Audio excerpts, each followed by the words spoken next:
Mga kabayan, sa nag-aabang po ng pinaka-latest update dyan sa kaso ng mga nawawalang sabungero, eto, kinumpirma ni Philippine National Police o PNP Chief, Police Lieutenant General Jose Melencio Nartates Jr. ang inilabas na warrant of arrest laban sa negosyante na si Atong Ang at iba pa kaugnay sa kaso ng mga nawawalang sabungero. Pakinggan natin ang naging pahayag ni Nartates sa isang press briefing. Nagpapasalamat lalong-lalo na sa media, napakabilis talaga. True that warrant of arrest were issued against Charlie T.V.Y. Ang alias Atong Ang at na-receive po or kasalukuyang nagko-coordinate po ang ating police dun sa concerned branch 26 of Santa Cruz, Laguna. And we have some of the personalities subject of that warrant of arrest are actually in custody sa Philippine National Police kasi restrictive custody sila doon. I think there are about 10 or 11 police personnel who are under restrictive custody, and they are now being directed to surrender to the Criminal Investigation and Detection Group. And the others, the dedicated teams of the PNP are now on their way to implement the warrant of arrest. Ayon pa sa pulisya, alam din daw ng mga otoridad ang posibleng kinaroroonan ng negosyanteng si Atong Ang kasunod ng inilabas na arrest warrant sa kanya. Ayon kay Philippine National Police sa PNP Acting Chief, Police Lieutenant General Jose Nartates Jr., tiniyak din ni Nartates na gagawin ng PNP ang lahat para maihain ang nasabing arrest warrant laban kay Ang. Do we know the whereabouts of Mr. Ang? Okay.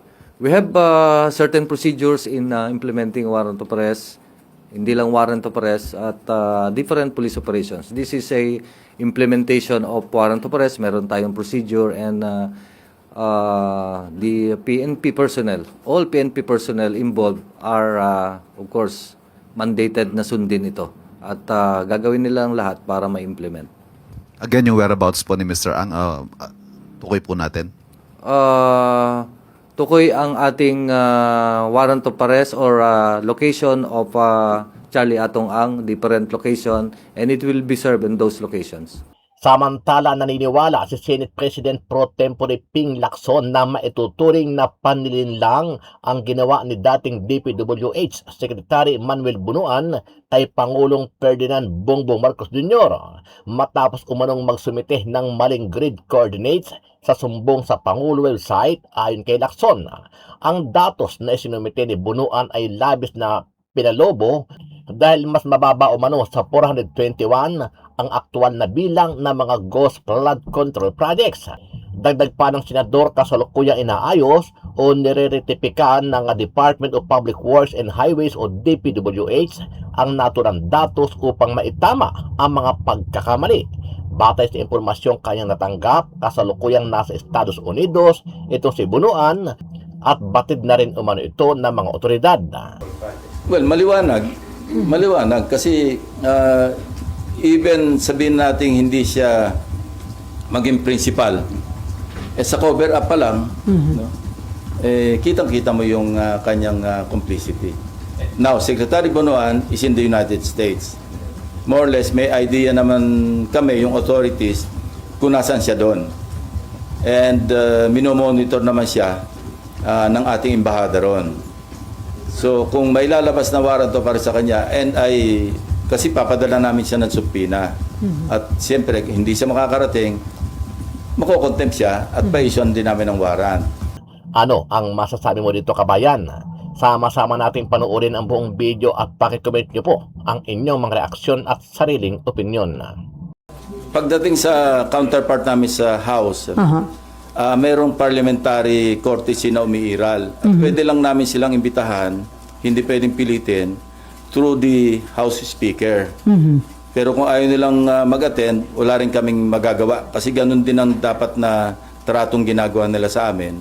Dahil nga sa umiiral na interparliamentary courtesy between the two houses. Before Marlon, sir, according to DILG Secretary John Vic Rimulya, parang iniutos na ni PBBM na madali na yung pag-uwi kay former Congressman Saldico. Kinukonsider na nila ang hingin ng tulong ng Interpol at ng United Nations. Sa tingin nyo, di ba ninyo pa sinasabi na pwede yun sa United Nations? So, too late ba itong action na ito? Hindi naman. Nothing is too late. Kasi ngayon pala naman magsisimula yung trial sa Sandigan Bayan at sa mga korte. Mayroon ng warrant of arrest na na-issue laban sa kanya dahil wala tayong extradition treaty na umiiral between Portugal or some other countries na pwedeng naandun si Saldico. So mas mainam na yung idaan nito sa UNCAC, sa United Nations corruption something, 192 member countries, member ang Pilipinas, at pwede tayong dumulog doon para maiuwi rito si former Congressman ko. So kapag hiningi na yung tulong ng UN at Interpol, sigurado na po yung maiuwi sa bansa? Malamang. At saka yung European Union, alam ko meron silang agreement na magtutulungan sila kung nasa isang bansa na walang extradition treaty ang naghihiling na bansa. Pwedeng dalhin doon sa bansa na kung saan may umiiral na extradition. Maraming paraan. Interpol, dahil kung nasa red notice list, pwedeng dumulog din doon para kung maaresto, maipadala rito. Not necessarily through extradition. Although mayroon din ako narinig ng instruction na mag-apply na o kaya magsagawa na ng preliminary talks with Portugal para magkaroon ng extradition treaty. Although long shot yun. Kasi aside from the executive department initiative, dadaan pa yan sa ratification sa Senado. So ang easiest way, sir, hingin ng tulong ng UN at saka ng Interpol? We can do it simultaneously actually. Kung ano yung mauna at yung mas mainam, mas effective, edi yun na yung pairalin. Okay, before Marlon, ihabol ko lang. According to the lawyer of Alcantara, he's not recanting his prior statement. False and misleading daw po yung nag-circulate online na magre-recant yung BGC boys. So sir, ano yung possible din talaga na may mga puwersa o influential people na kumakausap sa kanila? Yun ang gusto natin malaman. Sa kabila ng pagtanggi ng abogado ng kampo ni Alcantara, gusto pa rin natin malaman ano yung may mga attempt ba na nangyari para sila'y mag-recant. At kung meron, sino? At kung sino, bakit? Kaya ganun pa rin. Gusto pa rin natin maliwanagan yung istorya behind the reports na nag-recant na o nagpaplano mag-recant. Sina Alcantara, si Bryce Hernandez. Kaya ipapatawag uli natin sila, yung BGC boys, para marinig mismo sa kanila, para ma-record ng Blue Ribbon Committee ano yung naging dahilan kung bakit lumabas yung ganito mga reports. Pero may info ho ba kayo na may nag-a-attempt talagang kausapin sila to convince them to recant? Well, that's normal for the camp of those being implicated na makipag-usap kasi yun ang mga iniisip nilang pwedeng magpabagsak sa ebidensya laban doon sa mga na-implicate. Normal lang yun. Gusto natin maliwanagan, although sinabi ko na rin na hindi stand-alone yung kanilang testimonies kasi pwede itong maibangga doon sa mga other corroborative documentary evidence pati ibang testimonya ng ibang testigo. So, pero siyempre may epekto yun maski paano doon sa ebidensya. Lalo na sa pagdating sa trial kasi guilt beyond reasonable doubt ang threshold. Sa pagpapile ng kaso, yung probable cause or yung sinasabing reasonable certainty of conviction, medyo mababa yung threshold. Pero pagdating sa husgado, napakabigat nun. Guilt beyond reasonable doubt ang kinakailangan. So, lahat ng ebidensyang kailangan maisalang sa korte, kailangan nandoon. So, still, kailangan pa rin na naandyan yung matibay na testimonya ng mga sina Alcantara, Bryce Hernandez, JP Mendoza, para talagang masolidify yung kaso sa korte. At sila nandito pa rin, sir, sa Senate custody. Nandiyan pa rin sila.